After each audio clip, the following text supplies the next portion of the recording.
minutes pour réfléchir à votre argent. Les billets de banque dans votre portefeuille, le solde de votre compte bancaire, le chèque de paie que vous encaissez à chaque semaine. Maintenant, demandez-vous, qu'est-ce qui fait que cet argent vaut quelque chose? Qu'est-ce qui lui donne sa valeur? L'argent est au cours de notre économie, au cours de notre manière de vie. On utilise l'argent pour acheter des choses afin d'épargner pour une éducation, pour une maison, pour investir dans une entreprise, dans un petit commerce. Alors, les Canadiens et les Canadiennes utilisent l'argent tout le temps, chaque jour, presque chaque heure d'un jour. Et c'est le job de la Banque du Canada que l'argent canadien travaille pour les Canadiens. C'est-à-dire que l'argent canadien garde son pouvoir d'achat. Les Canadiens ont confiance dans leur argent, avec raison. Protéger la valeur de notre argent contre une inflation élevée et la contrefaçon et faire en sorte que notre système financier soit stable demande beaucoup d'expertise, de dévouement et d'efforts. Ce travail est effectué en grande partie ici, par la Banque du Canada. Cette institution vous appartient, à tous les Canadiens. Elle constitue un pilier de la stabilité économique du pays. Bon, j'admets, il faut qu'on commence à mettre l'argent de côté pour l'avenir. Mais qu'est-ce qui nous dit que notre argent en vaudra quelque chose dans quelques années quand il faudra l'encaisser? Bonne question. Comment savoir ce que vaudra notre argent dans l'avenir? Quand le coût des biens et des services augmente et que notre pouvoir d'achat n'est plus aussi grand qu'il était avant, ça, c'est l'inflation. Tant que l'inflation est à un niveau bas, stable et prévisible, on peut demeurer confiant quant à la valeur future de notre argent, ce qui nous aide à planifier notre avenir. L'objectif est de maintenir l'inflation à un niveau bas, stable et prévisible. Le gouvernement fédéral et la Banque du Canada se sont entendus pour viser un taux d'inflation annuel de 2 %. C'est ce qu'on appelle la cible d'inflation. Un taux d'inflation plus élevé a tendance à être associé à un taux d'inflation plus variable. Donc, il y a plus d'incertitude, ce qui rend plus difficile la prise de décision par les Canadiens. Il est plus difficile, par exemple, de prendre des décisions en matière d'investissement ou de consommation. Quand on ne sait pas ce que les prix vont être dans 10 ans, c'est plus difficile de décider de l'achat d'une maison. C'est aussi plus difficile de conclure un contrat de travail. En réduisant l'incertitude reliée à l'inflation, la Banque permet de réduire toutes ces incertitudes-là qui nuisent à la prise de décision. Je me souviens où le taux d'inflation était à 2 chiffres au Canada.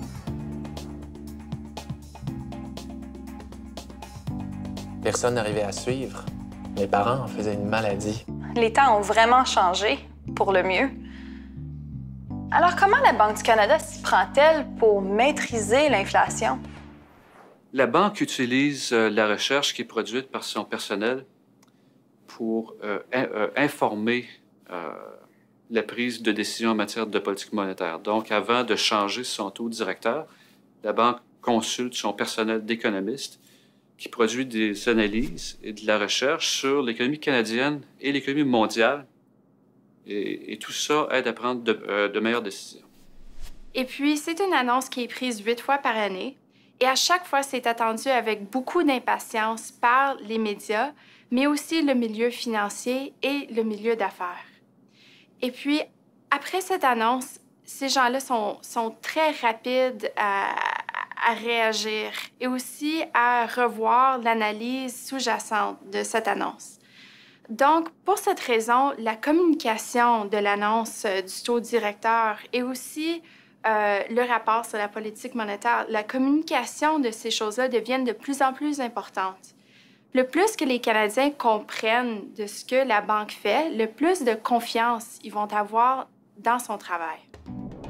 La Banque du Canada établit ce qu'on appelle le taux directeur. Celui-ci influence les taux d'intérêt commerciaux. Pour les consommateurs, des taux d'intérêt bas signifient qu'il en coûte moins cher pour emprunter de l'argent et que les prêts hypothécaires, tout comme les lignes de crédit, sont plus abordables. Il en va de même pour les entreprises. Grâce à des prêts à faible coût, elles peuvent plus facilement acheter de nouveaux équipements et prendre de l'expansion. Toute cette activité a tendance à faire augmenter l'inflation. Prenons maintenant l'envers de la médaille. Quand les taux d'intérêt sont élevés, les emprunteurs sont moins portés à emprunter et les épargnants sont plus portés à économiser. En fin de compte, tout le monde dépense moins. Et lorsque c'est le cas, l'inflation a tendance à diminuer. Donc, que la banque abaisse ou relève le taux directeur, son objectif est de maîtriser l'inflation, c'est-à-dire de la maintenir à un niveau bas, stable et prévisible. Ainsi, les Canadiens peuvent toujours avoir confiance dans la valeur de leur argent. Taux d'intérêt à la hausse, on calme le jeu. Taux d'intérêt à la baisse, on stimule l'économie. C'est un numéro d'équilibre.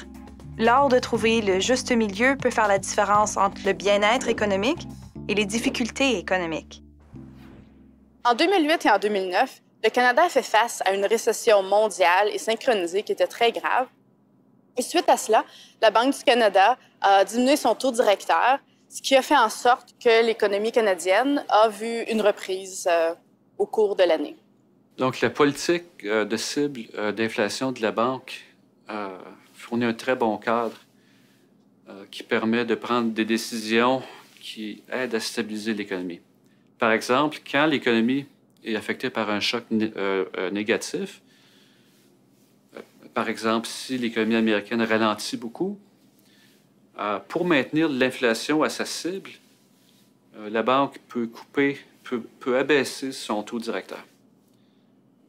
En abaissant son taux directeur, la banque influence plusieurs taux d'intérêt du marché, par exemple les taux hypothécaires, les taux auxquels les gens empruntent pour financer l'achat d'une maison. Et en abaissant les taux, la banque peut stimuler l'économie et réduire les pressions à la baisse sur l'inflation. Donc, elle maintient son taux d'inflation à la cible et elle maintient l'économie aussi plus stable.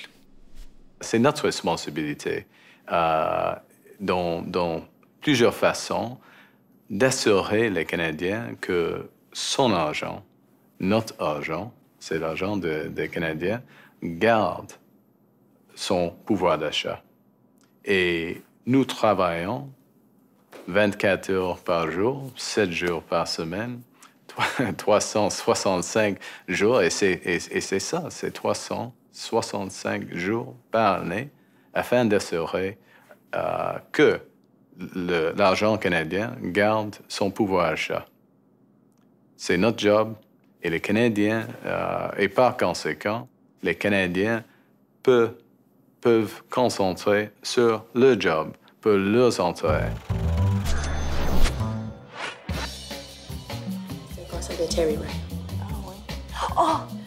As-tu les billets pour le concert, Nia? Non. Non, j'ai complètement oublié. Oh, ben regarde, c'est pas grave. Je m'en occupe tout de suite. J'ai juste à me rendre sur le site pour acheter les billets directement. C'est extraordinaire de voir à quel point l'argent circule facilement de nos jours. N'est-ce pas? De l'acheteur au vendeur. Du vendeur à la banque. Et à nouveau, de la banque à l'entreprise et aux consommateurs. Il est facile de tenir pour acquis tous ces millions de transferts. De la même manière que les voitures ont besoin de routes et que l'eau a besoin de tuyaux pour se déplacer, l'argent circule dans le système financier. C'est là que la Banque du Canada entre en jeu. En fait, dès que toute transaction doit se passer au Canada, comme une personne achète quelque chose dans un magasin et doit effectuer un paiement, la transaction doit avoir lieu entre deux institutions financières. Et c'est ce qui fait partie, en fait, du système financier. C'est la portion du système financier que les Canadiens voient de façon plus concrète. Et ces transactions-là doivent être effectuées de façon complètement sans erreur. Et la banque s'assure que tout est en place pour s'assurer que ces transactions-là, malgré le grand nombre, puissent être faites sans faille et avec, en fait, aucun impact notable pour les Canadiens. Heureusement, le Canada a un système financier robuste. C'est la Banque du Canada qui voit à ce qu'il demeure solide et fiable et qu'un problème isolé ne se propage pas à d'autres parties du système. L'histoire des crises, malheureusement, ils sont des crises à l'extérieur du Canada qui ont des impacts sur le Canada. Alors maintenant, nous travaillons avec les États-Unis, les Européens, les Japonais, les Chinois, dans des grands groupes comme le G20, afin de créer des règles, des nouveaux règles pour le système financier international, pour le système financier global. Et dans un sens, nous essayons d'élever le niveau des règles à l'extérieur du Canada au niveau canadien. Ah oui, j'oubliais.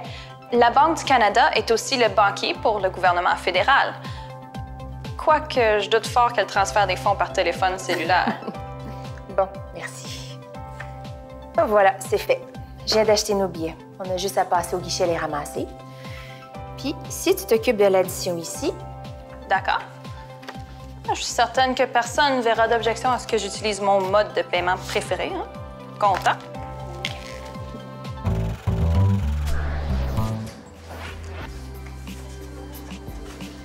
L'argent comptant, c'est extraordinaire.